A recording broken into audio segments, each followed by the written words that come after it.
Good morning, guys. Welcome back. I think this is our sixth session, right? So this is one demo session, and then we started the concepts, performance testing fundamentals and computer fundamentals on Monday. And this is our sixth session, isn't it? Sixth or seventh one? 4, 5, 6, 7. Oh, it's eighth session. Huh? Okay, from Monday we started. Okay. So in the previous sessions, we discussed what are the different types of performance testing and what is the software required for performance testing. And I asked you to install that Notepad++ and Java and MySQL. Right? Now let's see what are the prerequisites for performance testing. And today, these are the concepts, agenda items for today. So prerequisites for performance testing and 2-tier versus 3-tier architecture. 3-tier architecture. Okay. And we are going to discuss 3-tier architecture in detail. And N-tier architecture. N-tier architecture. Right? The reason why we are discussing this is like, this architecture is whenever you are working in any project, you should know your application architecture. And what is application architecture, right? So I'll explain what is meant by application architecture and what is a typical web application architecture. We will discuss those guys in today's session. So first of all, before going to that, let us discuss prerequisites for performance testing. Means if you want to do performance testing, what are the prerequisites? If you want to do performance testing for any application, okay, this is not for training this, right? For that matter, there are no prerequisites for performance testing training except 1 degree, right? Any degree is fine. So as I said in the demo session, in my first demo session, any degree is fine. Clear, guys?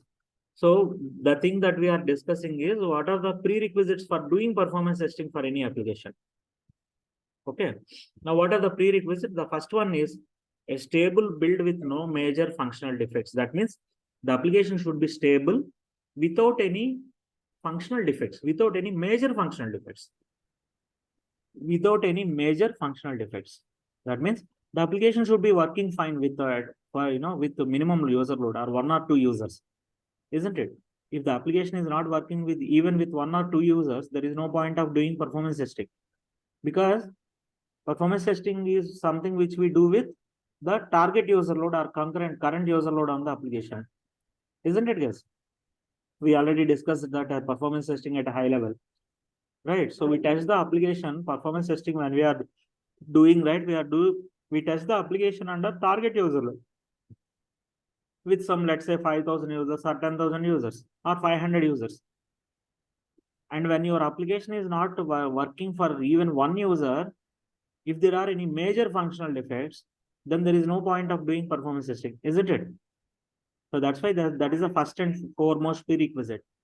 Guys, very important interview question. What are the prerequisites for doing performance testing for any application? This is one of the important interview questions. Next prerequisite is performance test environment should be identical to production environment.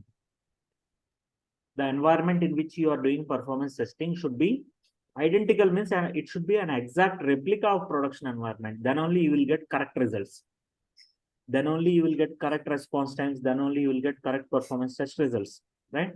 If you are doing on a, so what is the meaning of this? Identical to production environment means, let's say your application, your production architecture is like this. In your production, suppose let's say you are doing performance testing for some application which is already in production. Now it has these many servers, like 3 web servers, 4 application servers, and 3 database servers. I'll use Spotlight. Okay. So let's assume that your application is having 3 web servers, right, as shown in this diagram, and it is running on 4 application servers and 3 database servers, and you have some load balancer in between. Again, there are different types of load balancers, right? Let's say this is your production environment. If this is your production environment, your performance test environment also should be having same hardware configuration and same software configuration. That is what it means, like identical to production means. Is it clear, guys? Yes, am I audible? Yeah. Right? Yes, So then only you will get accurate results. Okay. Then only you'll get accurate results. Clear, guys? So performance test environment should be identical to production environment. This means you should have same software configuration as well as hardware configuration as well. Okay, and same application settings, right? And then the next one is to ensure consistent results. Performance testing environment should be isolated from other environments such as user acceptance testing or dev environment. Your performance test environment should be isolated from other environments. Means no one else should be using that environment. Clear, guys? No other team should be using that performance test environment. So then only we will get correct results. And no other testing, obviously. So no other testing while doing performance test executions, particularly. When you are doing performance testing, there should not be any other testing going on. No functional testing or no UAT or no unit testing, nothing. No one should be using that environment. And conduct performance testing before the application go live, obviously. So it makes more sense. It makes sense to do performance testing before the application go live. Go live happens, isn't it? Or go live means what is the meaning of go live? Before the application go live means into production, real users using it. right. So go live is nothing but before the application is available in the production environment for end users, performance testing should be done, right? And we need to have comprehensive understanding and knowledge of the application. If you want to do performance testing for any application, we need to have comprehensive understanding and knowledge of the application. Thorough understanding of the application is required. So then only you can do performance testing or functional testing or any type of testing this for that matter. Okay, not only performance testing. Even if you want to do functional testing or manual testing, right? Functional testing, if you do manually without any tools, that is called as manual testing. If you do functional testing manually without using any tools, that is called as manual testing. On the other side, if you are using some automation tools like Selenium or some other tools, right? There are a lot of other automation tools also, but Selenium is the most popular one, isn't it? You have a lot of other tools like what are the other tools, guys? QTP and Testim, right? Tosca. There are a lot of other tools. Appium for mobile automation tool. So when you are using, even though you are doing, functional testing or automation testing, performance or security testing, or user acceptance testing, any type of testing. So it requires complete understanding of the application. Yes or no?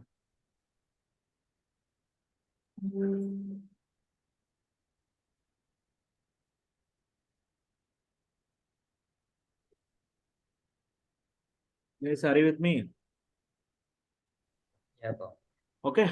Now, so these are the prerequisites for doing performance testing. Now, we came across some, architecture over here, right? So it should be identical to production environment, etc., etc. So let's understand what is meant by application architecture, right? And again, I think, did I open a class notes document for your batch? Yes.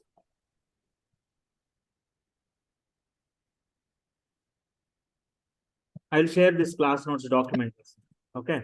But if you are taking running notes, yes, you can continue. But anyways, I will be sharing this Word document to you. So what is the interview question on the concept that we discussed just now? What are the prerequisites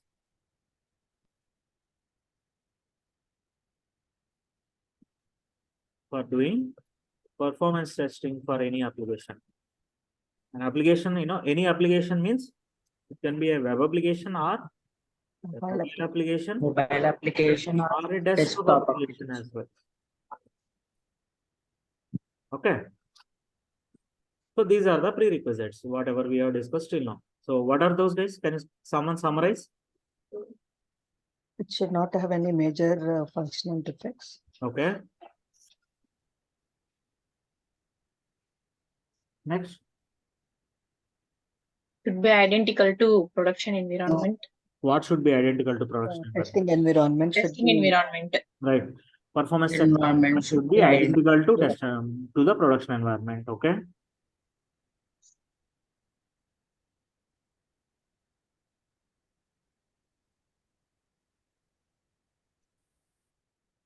That's it.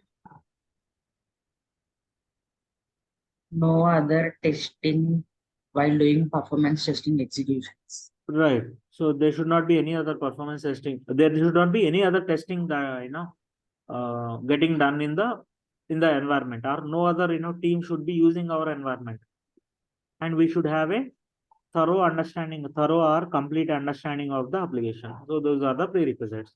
Next important question is, in interviews, this is one of the common FAQ, frequently asked question. Okay. So can you explain your application architecture? Can you explain your current project application architecture? This is one of the current project application or current application architecture. Okay. Now, what is meant by architecture diagram, or what is meant by architecture diagram? Let's understand that.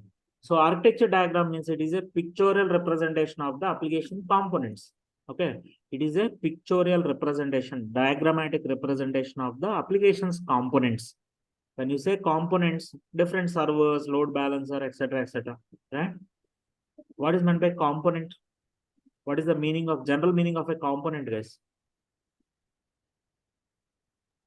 Part of something. A small part of something is called as a component, isn't it? So what is an application? What is a web application typically made up of? Suppose if we are discussing, about web application architecture. So a web application typically consists of a web server, application server, database server, and then if there are more than one web server, you have something called load balancer. Okay. Please understand here, as we have 3 web servers, we have a load balancer. But if you have only one web server, suppose if you have only one web server, then there is no need of any load balancer. Understood, guys? Whenever you have more than one web server, then only you require a load balancer. Clear, guys? And what is the job of this load balancer? Will distribute the load. Distributes the user load across all the servers. And what is meant by a server? What is a server? Hardware or a software component. Right.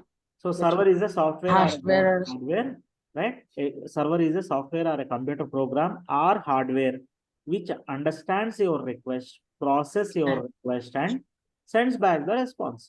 Suppose if you are sending a request to, so let me explain this. What is this understanding the request and all this? What is meant by request?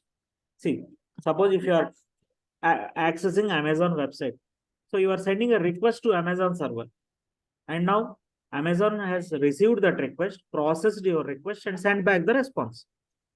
Is it clear now? Right? Is this definition clear now?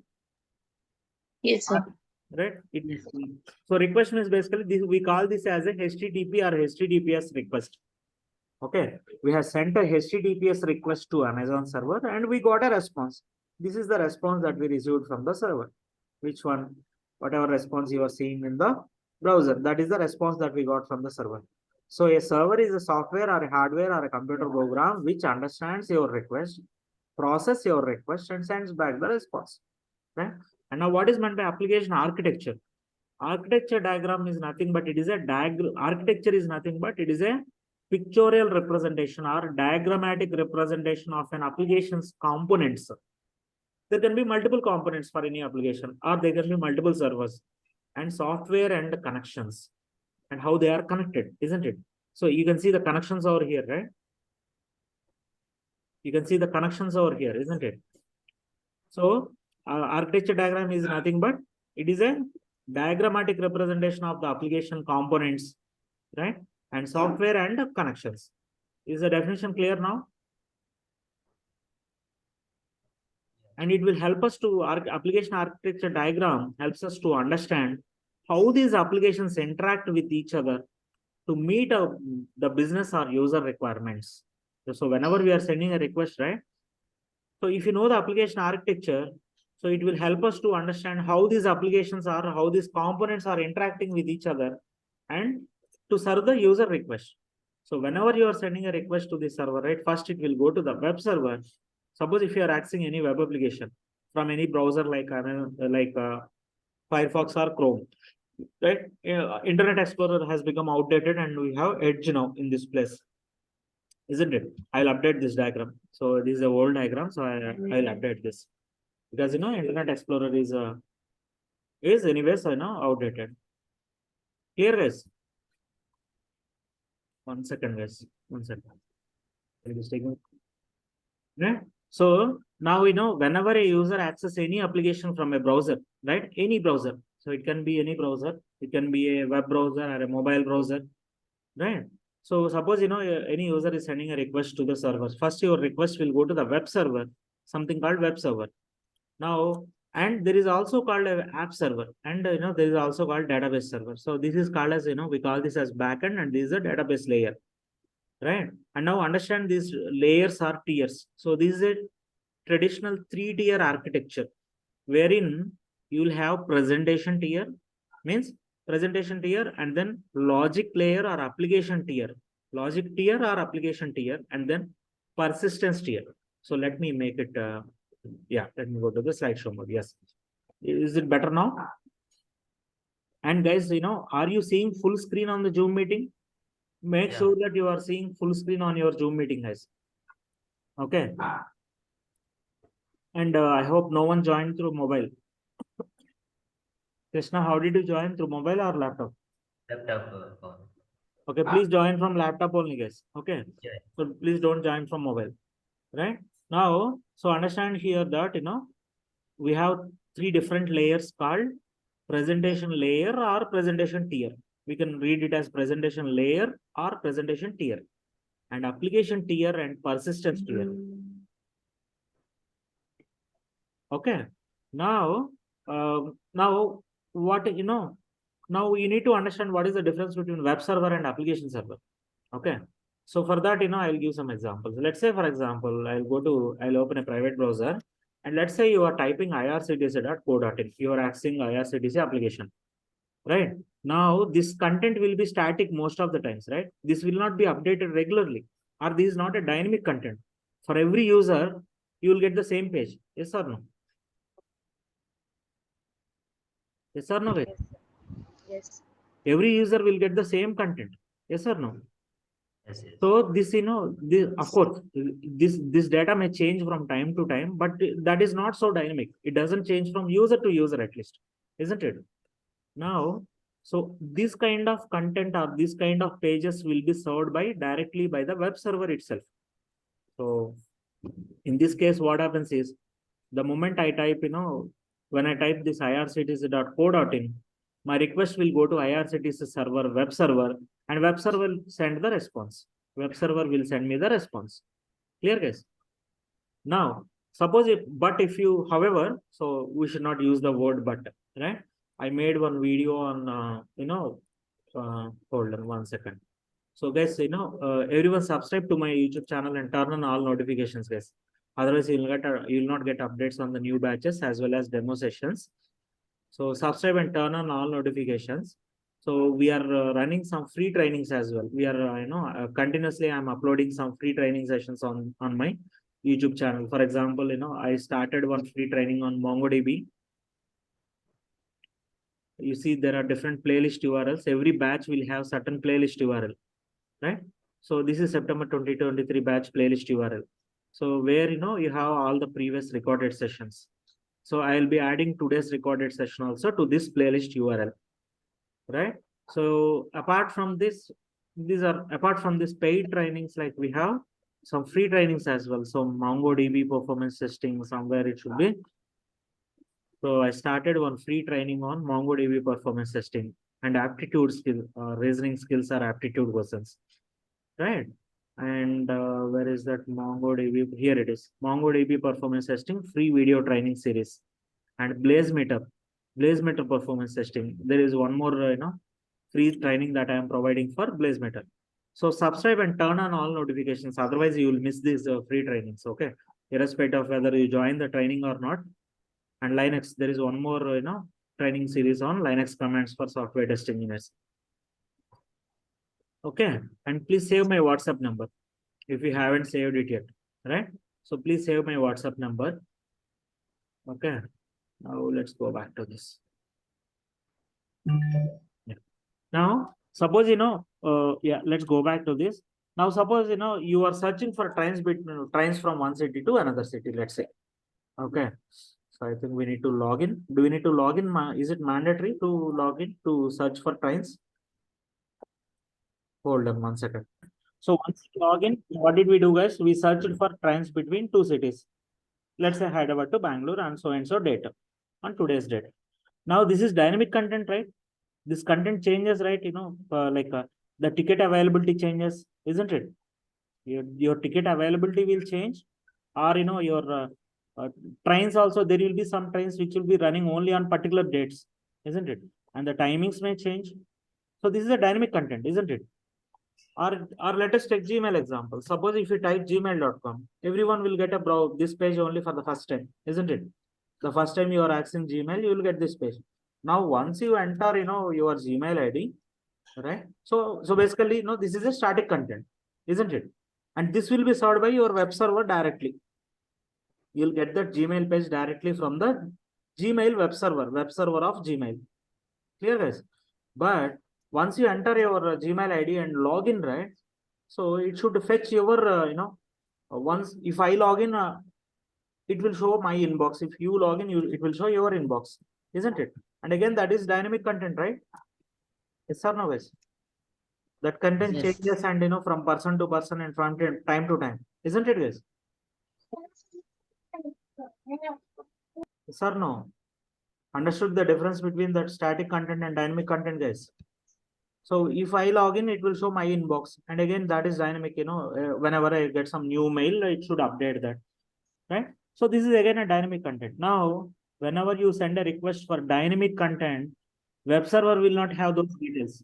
Or whenever you are searching for trains between two cities, your web server will not have those details. Okay. For example, if you are searching for two trains between two cities, your web server will not have those details. All those details will be stored in the IRCTC database servers. Now your application server has to run some code and fetch the data and show it to you. So this is how your request travels now. Suppose if you are searching for trains between two cities, first your request will go to web server, and then if it is a static, if the request is for a static content, web server will send the response directly. But if the request is for dynamic content, like if you are searching for trains, then your request will go to web server, and then it will go to app server, then it will go to database server.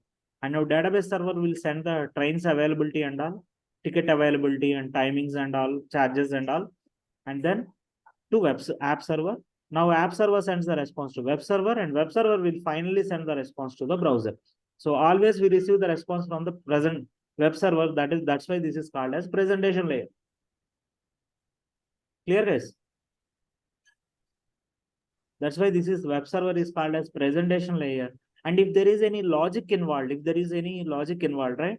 So for example, what is meant by this logic here is, whenever you are searching for trains between two cities, isn't it?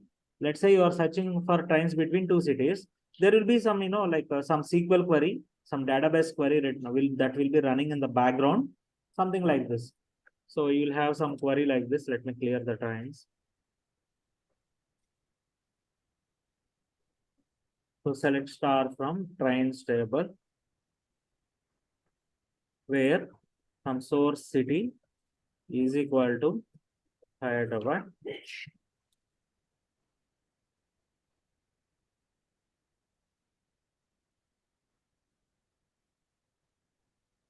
Destination is equal to, let's say, Bangalore, right?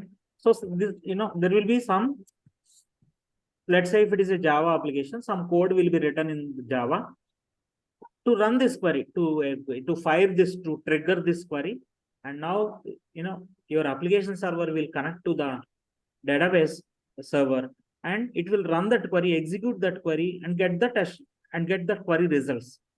Now database server will send the query results to app server. App server will send that response to web server. Web server will finally send the response to the browser. Clear, guys? So this is a typical request response cycle. Is it clear, guys, or any queries? And now we understood, what is the purpose of web server, app server, and database server. And because all these, suppose if you book a ticket, you searched for something and you booked a ticket. So the ticket details will be stored again into database server, right? So all the data will be stored in this database layer. That's why this is called as persistence tier. That's why this is called as persistence tier. And this is a typical web application architecture, a normal web application architecture. Okay. Is it clear or any queries? So what are the interview questions around this is, what is the difference between web server and app server? Or can you explain your application architecture, project application architecture? Next, you can expect this question. What is the difference between? But of course, for freshers, they will ask these kind of questions. As we have some freshers as well in the batch, I'm explaining this guys. What is the difference between web server and application server? We have freshers and experienced as well in the batch, so I'll cover both the interview questions, guys. Okay. Now, any queries before we move to the next slide?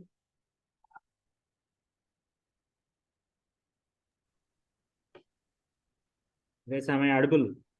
Yeah. No questions. No questions. Sir, every applications will be having these 3 layers, or how it will be, sir? Yes, most of the applications will have these 3 layers. It will have web server, app server, DB server separately. Or, in some projects or in some applications, your app server can do the job of both app and web server. There will be only app server, and it does the job of both web server and app server in some applications, very few applications, but generally most of the applications. So this is the common architecture widely deployed. Okay. So if you read the description below, this is the most common architecture which is widely deployed, and it is a gold standard deployed as a result of web revolution, and it is designed primarily for HTML web browsers, not mobile apps. Mobile apps may be having a different configuration. That's what it means, different architecture, right? But this is a typical web application architecture. Okay. All right. Shall I move to the next slide? Now we will discuss, what are these different layers made up of? This presentation layer, logic layer, and persistence layer made up of. So presentation layer will be generally developed using HTML, CSS, and JavaScript. And nowadays we have we have many latest technologies, of course, right? So like AngularJS, and there are a lot of other latest technologies. What are those guys? AngularJS, and then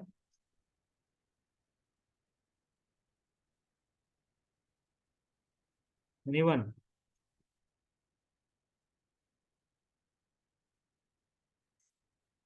Okay, I'll explain that. Some latest applications are latest technologies which are used in any application later on. So, but the core technologies that will be used for each layer would be like this, right? Presentation layer will be generally made up of HTML, CSS, and JavaScript. Okay, and logic layer will be generally made up of any of these programming languages like Java or Python or PHP or .NET, something. And database layer will be made up of any of these databases. Okay, suppose if we can check that like different technologies. Let's say, for example, I'll go to this website apple.com. all right, and now if you right click and view source, use this option, or control U, use control U, or use this option view page source. So this website will be made up of HTML. You see here doc type HTML, and there is some HTML code followed by some HTML code. Clear guys? All these are HTML tags. We call these as HTML tags, tags. And then you will also have some JavaScript files, .js, search for JS, and you will see some JavaScript files.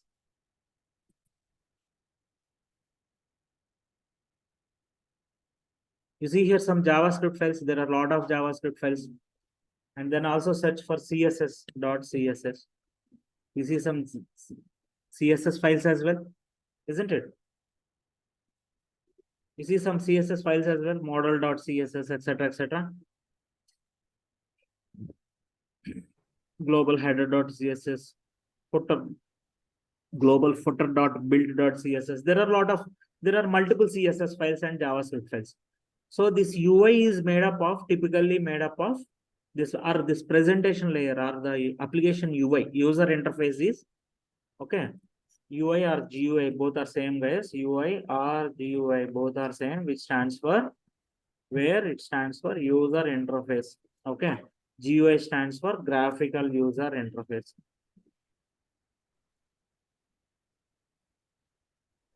Clear guys? So this is generally made up of HTML, CSS, and JavaScript. HTML, CSS, and JavaScript. And now, what is the purpose of this HTML? What is HTML? What does HTML stands for? Hypertext Markup Language. And what is the use of this? And what is the purpose of this?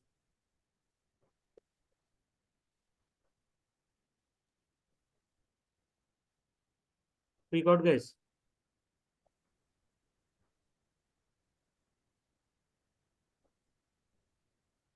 Guys, are you with me? Yeah, I typically used for the web page development. Right. So HTML is used for developing the web page, right?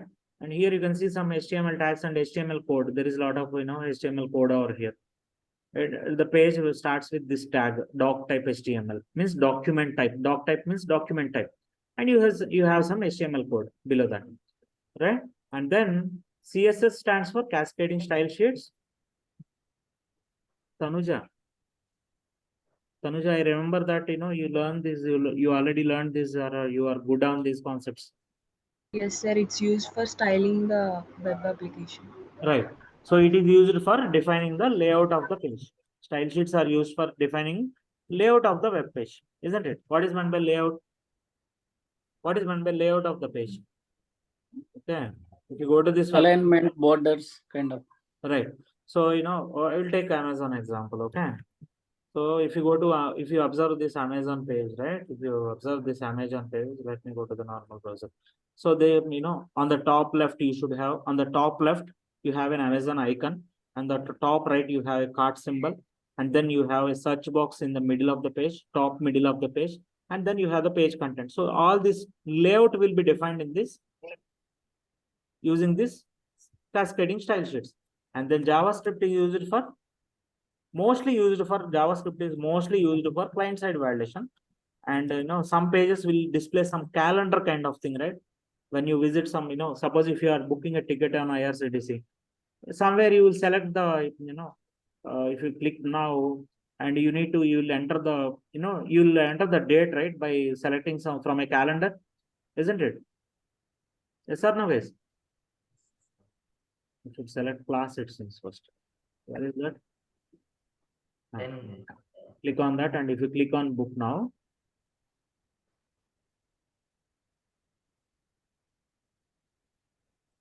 so somewhere you will see some calendar kind of, isn't it?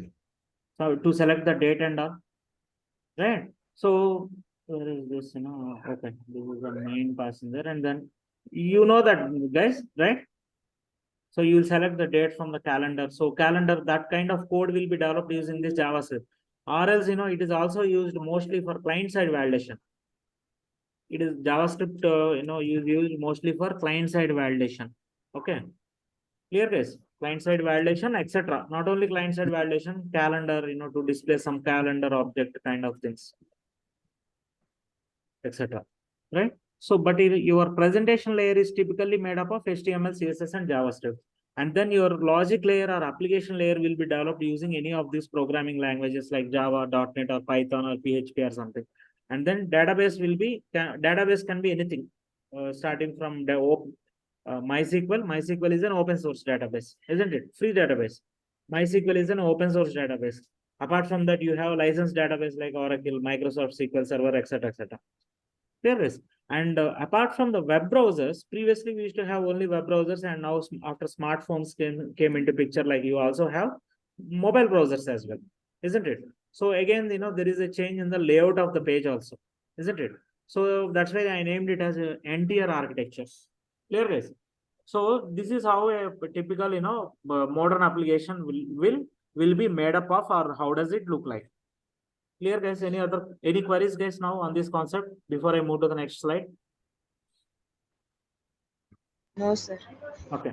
And I also, let us discuss this thick client versus thin client applications also. Okay. So what is this one? Two-tier versus three-tier architecture. Okay. So let me give some examples for this one also. So three-tier architecture means like any web application falls under three-tier architecture. Like this, you will access the application from any browser, and your request will go to either web server or app server. Of course, in this diagram, it is showing only app server. But like you will have, because why they are showing only application server is application server can act as both web and app server, guys. That's why they are showing only application server here, and they gave some. I mean, I got this diagram from the internet, guys. Okay, and this is one. IIS is one application server for .NET applications, and Apache is for Java applications. Apache, Nginx, these are for Java applications. IIS is for .NET applications. Clear, guys? And then you will have a database as well, database layer as well. And now this is a typical web application architecture. But how about this one? Suppose you are using any net banking application like ICICIbank.com, let's say. So this is a typical web application or a browser-based application. So this falls under 3-tier architecture. Is everyone clear so far on this? Yes, sir. Clear. Guys, is everyone clear with this? Yes, sir. Now, Yes. what is this 2-tier architecture or 2-tier architecture? What, where does that come into picture? Right? So let us understand this. Suppose, as an end user, we will be using some browser-based application to transfer funds or make some payment or something, right? But what if you go to a bank to deposit cash? Let's say you visited an ICICI bank branch physically to deposit cash or withdraw cash or deposit a check or something. Will they use this ICICIbank.com website? Will the bank employee use this ICICIbank.com website for? No, they have their own applications for core banking applications. Right. They will use some core banking application installed on their machine, on their laptop. Isn't it? Laptop or desktop, whatever it is. They will be using some core banking application on their, which is installed on their desktop or laptop, right? And those falls under this architecture. You will have some client software developed in C++ or .NET or Java. It will be directly connecting with their database. So these are called as thick client applications. We already discussed that, right? Thick client, these are called as thick client applications or desktop applications. Clear, guys? So those fall under 2-tier architecture. Those fall under 2-tier architecture. Did we discuss this, guys, in your batch?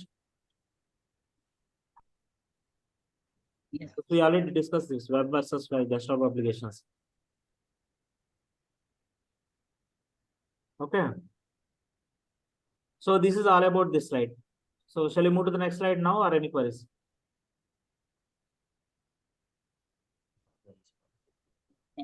Okay, I'll take your silence as no and I'm moving on. Right? So next we will discuss what is performance testing life cycle. Okay. So also, before starting, hold on 1 second. Performance testing life cycle. Okay. So before starting performance testing life cycle, or let us start with performance testing life cycle. That's fine. So we'll discuss performance testing life cycle, and then we'll go in the sequence. Okay, in this slide sequence. So I'll stop it here, guys, for today. We'll continue tomorrow. In the next session, I'll cover performance testing life cycle. That means, what how does a project start? Suppose if client want to do performance testing for their application, their web application. Let's say, or else ICICI Bank want to do performance testing for their web application, or IRCTC want to do performance testing for their application.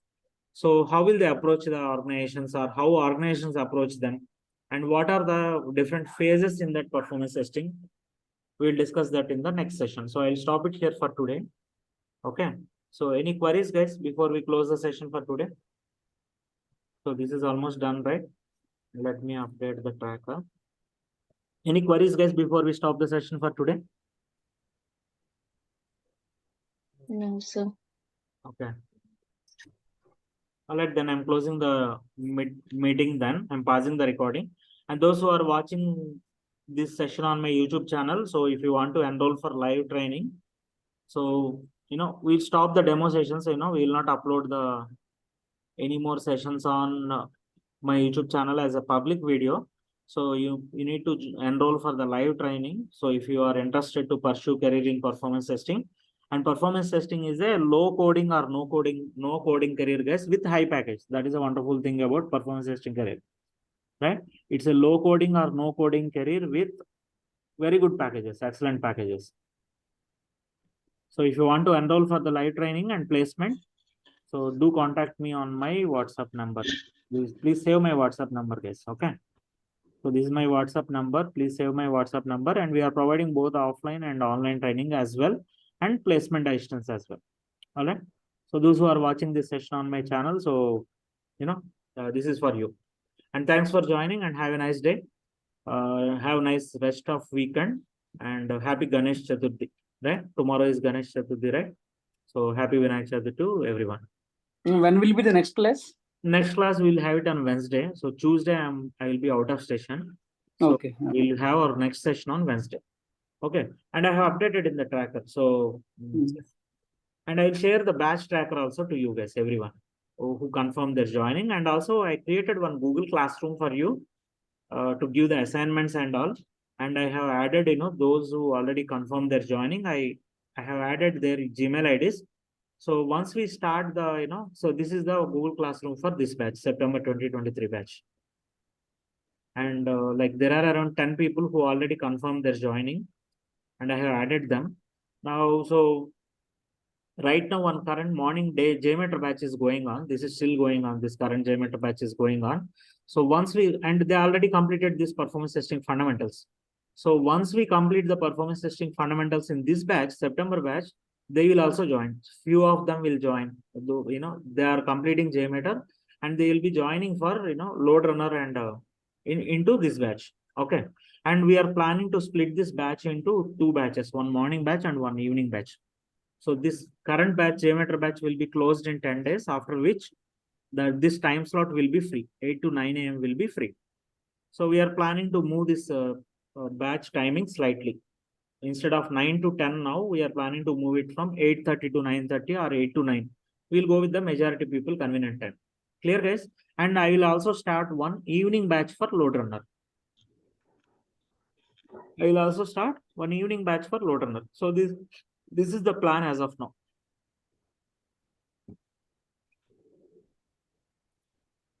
Any queries, guys, before we close for today? No questions. No, sir. All right then. So I'm pausing the recording first. And do refer, if you have any friends or relatives looking for IT career, please do refer them, guys. So we don't require a BTech or an MCA. It's not mandatory. Any degree is acceptable for testing career, software testing career. Okay. So those who are interested, if you have any friends or relatives looking for IT training and placement, so I will take some assessment, initial assessment, and I can tell you whether I can provide 100% placement or not to them. Okay. And thanks once again. And signing off. This is Pawan from MGM IT Training. Signing off.